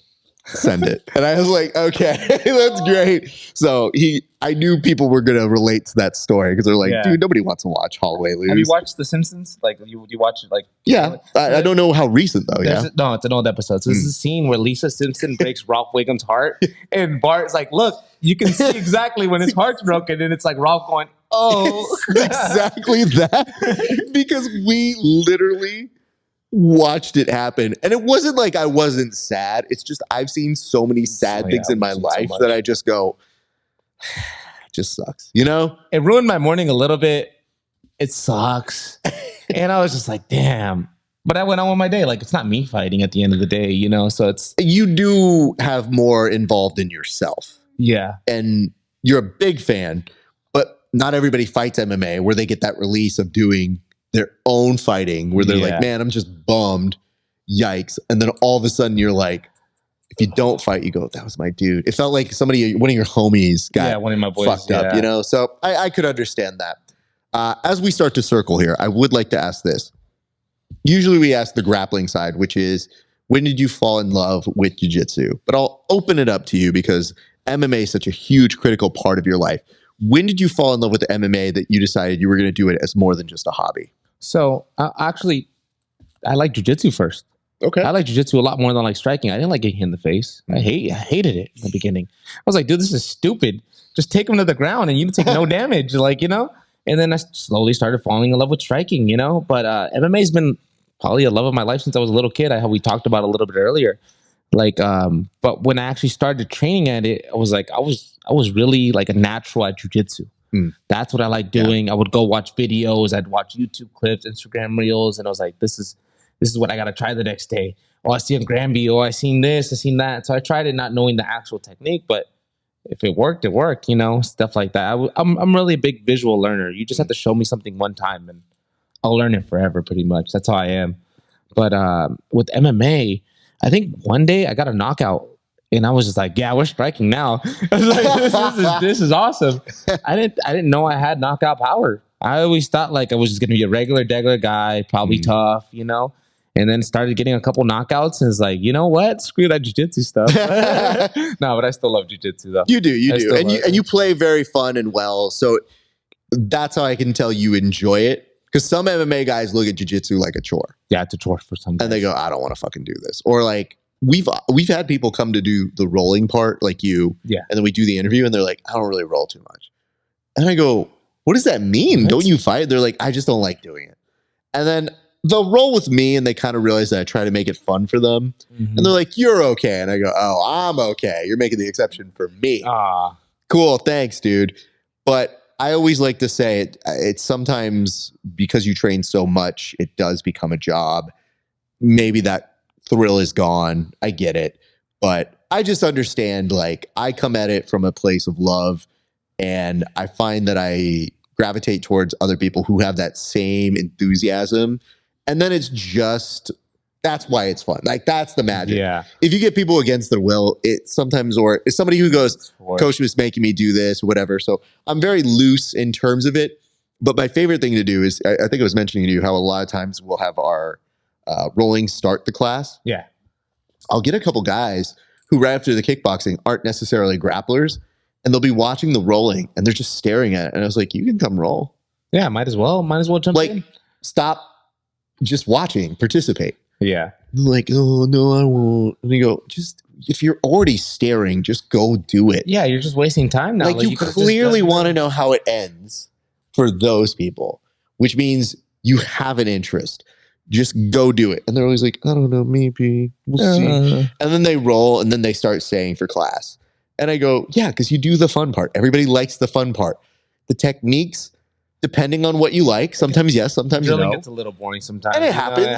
But we'll find a way to make it fun. Or we'll find a way to kind of versatile it to what you're best at. Mm-hmm. So I've always been very happy and proud of that. One of the things that makes jiu-jitsu really fun for me is trash talking. Oh. I'm not a trash talker when I actually fight. I'm not even a trash talker before a fight. But in the gym, if you can get me talking, or if you start saying smack to me while we're rolling, that gets. I don't know. I'm not competitive. I'm not trying to kill nobody, but it turns something on. Like, oh yeah, and I start talking. I do it with striking too. If I can strike with you and talk to you the whole time, I talk to myself in a fight. I don't know if my opponents will ever be able to hear me, but I'm like, all right, cool, got this mental note. All right, cool, and then my coach will say something. I'm like, all right, got it. All right, cool, and then I'll hit him. Like, oh damn, I just hit you. But I don't mean that to be cocky. It's weird mental self-talk. You're playing. Yeah, like the more that I can talk, the more relaxed I am in jiu-jitsu or striking. So when me and you started talking, I was like, oh, this is what I like. This is actually you know what, dude, I have to pepper in jokes to see. Because I know not everybody has a great sense of humor, especially if you're winning. Yeah. Like, quote unquote, winning. You don't want to seem like an asshole. So a lot of the jokes are a mix of self-deprecation, of, hey, you didn't block this, or in your case, when you're flying in the air, being like, what the fuck is this? What's going on, bro? And then other times it's just like being in situational different spots where, you're trying your best to bridge out of something. And I'm like, no. This ain't happening. And I'm just, not even that, but I'm just like, I don't want to go over. Like, it's not even like I'm afraid of playing off my back. It's just right now, I don't want to. And then literally just telling you like, what's wrong? Stop it. Stay here. You can just do this. I don't want to move. And then just finding a playful way to do it. But I did notice, I was like, oh, I think he likes this. Okay, I'll do more jokes. Super trash talker. Well, now I'm going to write more jokes for the next time. And you're witty, so I mean. I know. But you know what the nice part is? You did give me the respect when I did say, I was like, hey man, I'm not pretending like I'm great at jiu-jitsu, but I am the best at trash talking. Yeah, you're like, that's fair. And you go, that's fair. And I go, okay, he's not going to try and like, bro, this is what I do for a living. This is me. It's just because I'm like, I've always had a mouth on me. Oh yeah. And I've always recognized like that mouth has kept me out of fights miraculously. Never been in an actual fight. No, Never. I mean, Because I've never been in a street fight, so that's good. So I mean, so but I you've been think in an actual fight. But never. I've never like other than in a combat situation with sanctions. But it's also because your demeanor. You have a very calm demeanor outside of it, and you're playful enough to go like, okay, if you say you're the some tough guy, sounds great. I'm gonna get this beer. Peace. For me, it's always been like, I didn't have too many people get angry at me, but I remember one specific time there was something that was happening on the playground or in school, and somebody was like trying to fight me, and I just showed up, and then I just started roasting the person in front of the crowd, and they were laughing so hard at this person that they just kind of ran away. And I remembered thinking like, okay, I guess I'm pretty good at that. But I didn't think of it as a weapon. That's a weapon. It is a weapon, but I didn't really know its extent other than just trying to get a better understanding of like, why are we fighting? Because normally for a fight, two people should probably want to do it. And I'm trying to understand why I need to fight you because I don't have that want to fight you. Yeah, like what? There has to be a huge reason. Yeah, like I've got to be willing to give up my school, get in trouble, and I don't get in trouble. But if we're fighting, why are we fighting? Yeah. And then they just started saying like, I don't know, I think at this point they made a mistake of being like, bleh, bleh, bleh. I was like, what is that? And then all of a sudden like a crowd's laughing. I was like, I guess I should go with this. And I'm like, dude, you look all broke ass coming out here doing this. And then like literally roasting their appearance, how poor their clothes looked, how sad their face was. And then I think they just were like, forget this, man. And they left. And everybody was like, yo, are you still fighting? I was like, I don't think so. I found out more like your personality when we started messaging. I'm like, this guy's funny. This guy's a talker. Like, this guy has personality. So I could definitely see it, like, plus when we started rolling, it's like, oh, this is what he does. This is how good he is at actually talking. But to make somebody actually stop a fight because you made fun of them, that is talent. It is impressive for a child. But then I also realized, like, all right, if we ever do a show, I will always do the joke to your face that I do on air. Yeah. So I feel like it's an important policy to have. And usually the jokes we do are with people we know and love. So it's like, all right, cool. Yeah. If you're fighting and I make a joke about you, it's because now we've gotten the chance to talk. We've gotten a chance to roll. I think there's a rapport there. And had we not even done that today, I still felt like I had a rapport with you after our cage match interview where I said, yeah, dude, that was his moment. And he had great personality. I got a good vibe. He seemed like fun people. And those are the people that always make you root for them and say like, oh, that guy seems like he's cool. So I hope he continues to do this guy's a cool guy I can get behind. He doesn't take himself too serious. Yeah, he's a fighter, but it's not all that defines him. This guy's just a cool dude. Yeah. But yeah, man. So I'm glad we got that out of the way. Here's what I want to do. We're going to put a pin on the conversation for right now because fortunately you get some opportunity to take some time off. Who knows if you're back early 2025, but the holidays are coming up and you're definitely going to be back to training through the holidays, which is honestly the hardest of times to train. A little bit hard. I like that you were like, nah, man, I'm on camp now. And I was like, during the holidays? I want to make it to the UFC, man. I get that, bro. I get that. It's the goal and it's the vision board and it's the championships. But also like holiday season is the hardest part for me. Sometimes because the gyms are closed. Yeah. And when I have to do my planning, that's cut to me like on a phone being like, oh, I'm training this day, this dame's closed, but I can go here. Like I'm very meticulous about getting it in. Even if the gym is closed, I'm going to go get a run in. I'm going to go lift some weights. Running's boring. Because I already know you don't like it. No, fuck that. I hate it all, but I mean, I'm going to do it. You have to. I don't necessarily have to, but that's why I was telling you today. I was like, fam, I really want to do this interview. Yeah. But if we're not rolling, I got to replace this with something else. Yeah, you got to get something going on. And I'm like, at the very least, I get my good workout in, and then we get a great interview. So I'm very happy about that. Here's what I want to do. See this camera over here? This is your camera. I would love to give you an opportunity to shout out the people because, listen, we've had this hat here the whole time. You're wearing this hat. Oh, yeah. I'm told they're made by the same people. So tell the people about your sponsors, and then hit up anybody you want to give a shout out to who helped you in that cage get the win that you were looking for the last time. So all the people that help me out, I have ProMotion, the best chiropractors in town. They make sure that my body is running at 100% all the time. Crowd therapy, I mean, it's basically like an instant ice bath. It's amazing. Honestly, it allows you to recover your body. Sometimes I'll do that back to back. Chiropractor gets my body molded up. go right into cryotherapy, heal right up right as fast as I can. Mas Vida Taqueria in Delano, California. I mean, for my last 2-3 weeks, they fed me. They basically gave me free food. It was awesome. They're like, dude, you don't have to pay when you come here. And they have some of the best food I've ever had. And then post-win, tortas were amazing. And then Uprising, this is the hat from Uprising. They shouted me out. They helped me out. They gave me some free clothing. It's actually pretty awesome. This hat was custom made by Intro. He has his own pin company, which is actually the pins are on this hat, even though he owns this one. Also, Delano Buick GMC. I work for them, but they also do help me out. Bowman Asphalt, an asphalt company that I also used to work for, actually quit without a 2 weeks notice, and now they help me out a ton. Wow. Wild. And then I know I'm missing somebody else. Nutrizone, they always supply me with the best supplements in town. Prosper Stones have made that they're my biggest supporters. They help me out so much that I couldn't do it without them, honestly. And I feel like I'm missing a couple others, but I can't remember. It's okay. I can't remember. We'll circle back. I'm sure they're going to be okay. But I have to ask this. Is this your basketball team of choice? Because you can't just do basketball without having a team. Oh, this is the baseball team, bro. Or I might be. Goddamn, dude. I have the NBA on my mind because of their new rights deals. Yeah. And the reason why I said All-Star is I thought the NBA actually trademarked All-Star. Oh, I didn't know about that. I think there's somebody that did. I thought they said the NBA, but I was like reading that like All-Star. Why? Oh, shit.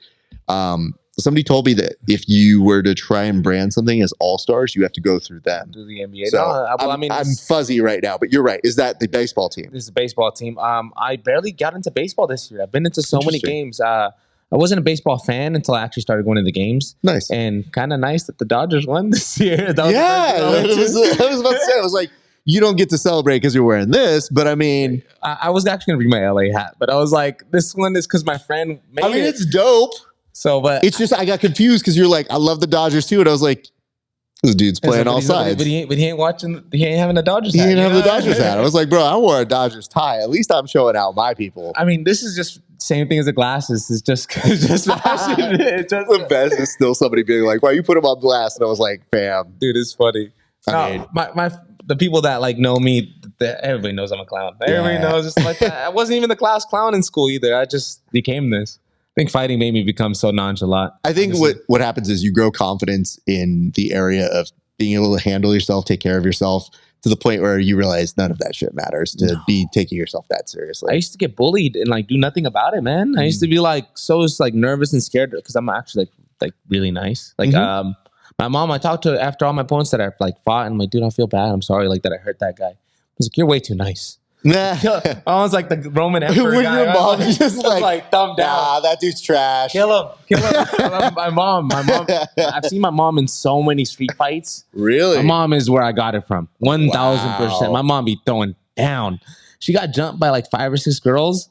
And she was already older. She was already like in her 50s, 60s. And she beat them all up like by herself. Like, I'm not like exaggerating. I'm not like, no. So these girls are going, try to pull hair and fight like girls. My mom was like 1, 2, like down the pipe. And I was like jabbing them up. And I was like, this is crazy. So my mom, I was tell the story, even though my girlfriend probably would see this. But so I was trying to get at this girl when I was younger, like in middle school, and I was living in Mexico with my mom. And the ladies, I mean, her mom comes out like yelling at me, like, who are you? Who are you here with my daughter? And like, what are you doing at my house? And like me all timid is yeah, I'm here. Like, I'm just talking to your daughter. He's like, well, who's your mom? And I told him like my mom's name. And he's like, oh, that's your mom.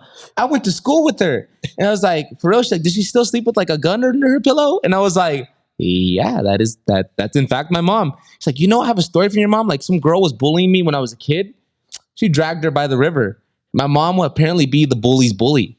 I didn't know this. So my mom would get into fights after school. So like she's always been known for fighting people. It is wild. Even like we have like a mayor in our town. Mm-hmm. The mayor knows her. And like my family's kind of known in our part of Mexico. We don't have the best reputation. So all my uncles are really well known. My mom is well known. So it definitely comes from my mom's side of the family. That whole fighting ability. And you know what's really funny? You might find this really hilarious. So my uncles will come up to me and they'll be like, yeah, mijo, like when I was your age, I was just as tough. I was I was so bad. We were all getting into fights all the time. Like, I'm just like you. And I'm looking at my mom, like, I've never been in a street fight. Like, I've never been like a hothead. Like that's not me. But they relate to the fighting as me being a hothead. I'm like, no, bro, I do this for sport. Like, yeah, like, but it's so funny that my uncles would be like, dude, yeah, I was that guy too. I was hot. Like, oh, I couldn't step outside without getting in a fight. And I'm like, but that's not me. I just tell him, yeah, uncle, like that. We're the same. One and the same. We're the same. Same people who we are here. I mean, I'll put it to you this way. It does fill in some gaps because part of you wonders, where does this come from if you are so nice?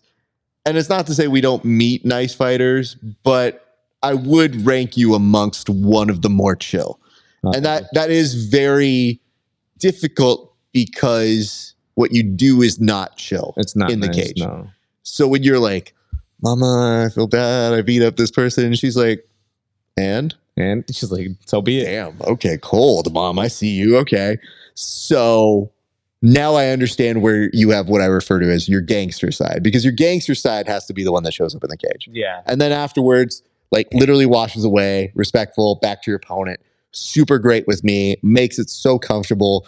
And then extension getting you here to like train with you and see more of your personality. I'm like, no, this is exactly who I thought you were. So it all checks out. So I have, I mean, my family kind of knows, like Junior's everyday guy. Mm-hmm. Rafael is cage guy. Interesting. Rafael is the cage fighter name, like that. Like that's the personality in there. That's like, I'm going to like, well, I'm not a guy that likes to stall. I'm trying to get you out. Yeah. That's my goal. We're here to fight. Yeah. And if my life was on the line or your life is on the line, I'm trying to win. Yeah. So that's why the guy that's in there is Rafael. And then maybe that's what I should do. Maybe Raf should be the host and Rafael is the guy who like takes care of business. Because the way I tell people is I'm like, you want to talk with host Raf. You do not want to talk to producer Raf. Host Raf, everybody loves. Producer Raf, very hard, very accountability. Yeah. And so when you're describing that, I was like, God, I couldn't. Oh no, I know it. Oh, you know the difference. The intensity, the switch or something like that. Yeah, that happens. Because, dude, there was a moment where I want to say this weekend, even the people that were working with me on Subversive, just very clear, we're problem solving, big problems are having. And I'm just going, okay, let's fix this. Let's do this. Direct. And then I felt by like Sunday, I was cracking jokes with people. I was light again, or Saturday. I was like, oh yeah, it's fine. It's all good. And I don't think they say anything about it, but I know they know that I'm loose and back. That's something that side of you exists. It's like, oh yeah, crap. So it might be Raf, the podcast, the interviewer, and then Rafael, the boss. The boss. That's probably what it is, honestly. That's what we're gonna. That's what people are like, hey, what's up? It's like, Rafael. No. You call me Rafael. Yeah. Raf is the guy who is the host. Rafael is the producer. Yeah, like this is my name, Rafael. Yeah, and then especially like really hitting it and be like, no, not Raphael, not Rafael. Yeah, but Rafael. Yeah, it's straight. Because when I lived in the Midwest, I don't envy this for you if this ever happens. But I would live in the Midwest. I lived in the South, and when I was going to school there, it was, how do you say your name? I was like, my name's, just say Raf. They're like, well, what's your full name? I was like, Rafael. And they're like, okay, Rafael. And I go, no, I don't like that. I don't like that. No, just Raf is good. Then Raphael. And I'm like, how are you phonetically doing that? And I realized I don't always get it right. I screw up names. I screwed up a name on air this weekend. And my phone? Listen, that's my phone. I can't believe that. Oh, it's from this. This is why. I was like, why is it making a noise? It's making a noise on my computer. It's crazy. This is the first time because you have my name. So it's like the first time I've ever heard somebody called Raf. Yeah. I don't get that much. I get like Ralphie, Rafa. Ralph. Oh, you get Ralph. Oh, well, like Ralph Wiggum. My dad's Ralph. Yeah. So my mom and him, he wanted a junior and she was like, absolutely not. And they came up with the Spanish equivalent, which was going to be Rafael. And by all intents and purposes, I look just like my dad. I have very similar mannerisms to him. And for years, I ran away from it. I was like, I'm not the same. He's different. We're different. Blah, blah, blah. And we're so similar. But identical. It's very much like when I was 13 and I'd pick up the phone, they're like, Ralph? And I'm like, I'm a child. My dad is a man. Like, you're not hearing it in the voice pattern. It's already like that's how strong the resemblance is. Mine is maybe a little more polished, but he was maybe a little more nasal in here, and that's kind of more his voice, but same tone. So that's why my dad, he hated people calling me Raph, and I had realized I was like, well, if I'm performing, I kind of need a stage name. Yeah. And Timothy's get to do Tim. Yeah. And when I grew up, you have a Ninja Turtle, and they called him Raph. And a lot of my close friends when I was growing up called me Raph. And I just realized, I was like, well, there's no PH in that. So it's just Raph. It's Raph. It's easy. And so sometimes people are like, Rafe? And I go, I don't really like that. I go, just Raph. And I go, if you type it in and like ask the dictionary to say my name or like the little voice AI to say the name, it goes, Raph.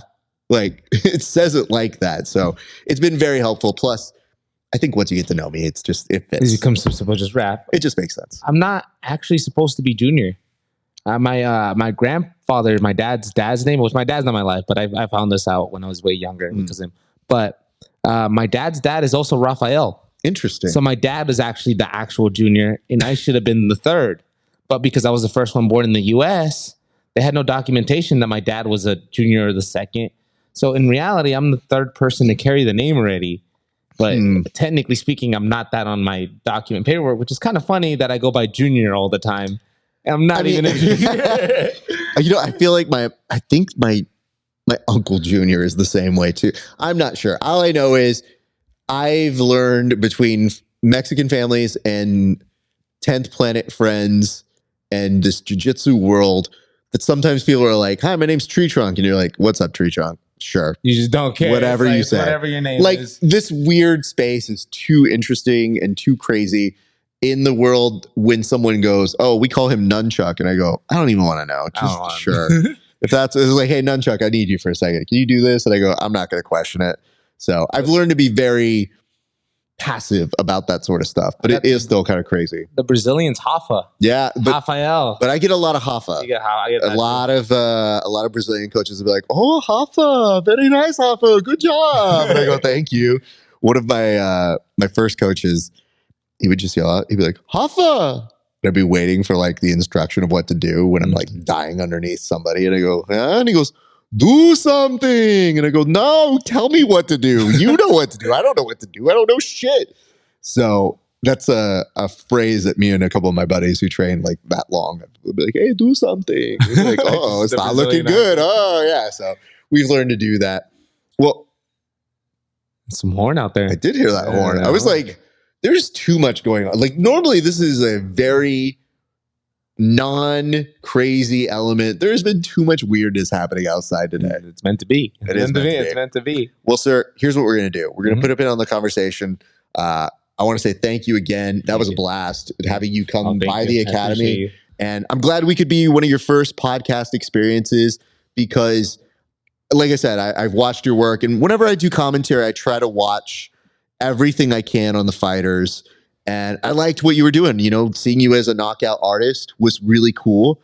And then seeing the flash of the personality, obviously the last fight, I was like, damn, dude, you didn't have the performance you wanted. But I saw something where I go, you're good. Yeah. And I like what you do. And you were receptive to the note. And then you won. And I said, well, now here we are. We get to do that interview. But I said, that's only 3 minutes, 4 minutes. Yeah, it was fast. It was like a two-minute fight. It doesn't encapsulate the essence of who you are.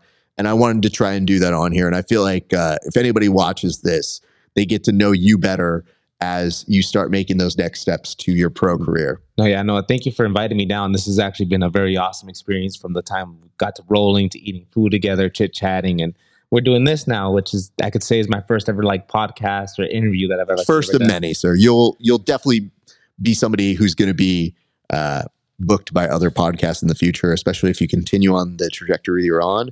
But you're always going to come here first. Always here first. Always here first. You got me down. Because now we got beef. Like now we got actual roles to do before we do interviews. And now I know. Maybe I'll have my blue belt by then. Hey, bro, maybe you'll have your blue belt. Yeah. This dude, again, this fake, this fanship fake. This dude's like, yeah, I'm a white belt. I was like, okay, son, come see me later about that. White belt. Yep. Yeah, I know. Okay. Yeah, we're real slow playing that one. However, I will say this. If you're being ranked by, where are you being ranked under then? What do you mean? Where are you getting ranked? Who's ranking you? Albert did the prawn jiu-jitsu thing, so like, but I never rolled really gi. So for a little bit while I was training with him, I just got my stripes. And but you got the stripes. You just haven't had somebody promote you since then. No, yeah. So that's why that's a lie. So the technique has gone up and up and up. And meanwhile, you're just like, oh man, I'm stuck at this 3 thing. That's why when you're like, hey, what's going on with you? And I'm like, brother, same thing. I'm a purple belt still. Time to go to Worlds and win the white belt competition.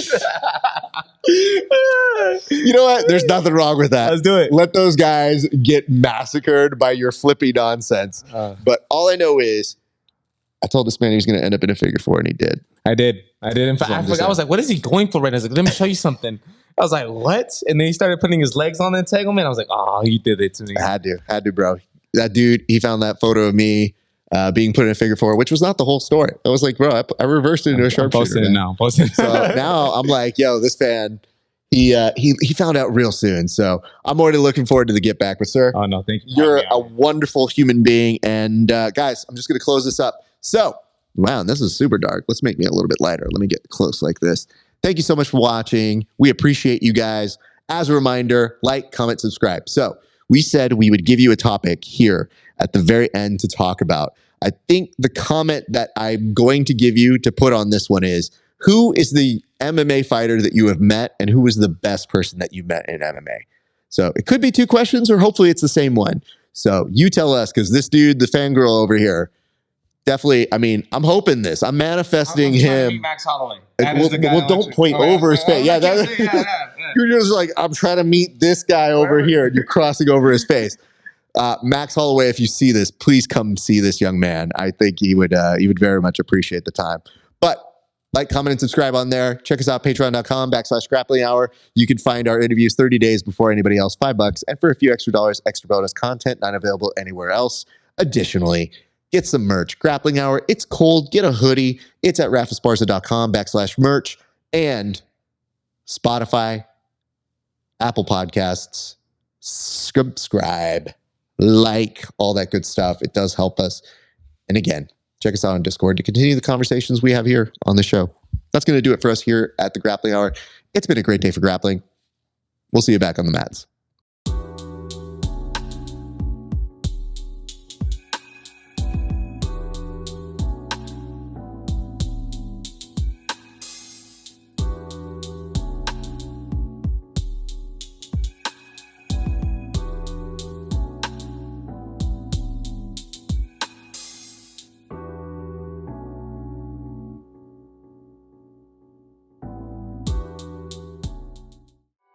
Perfect.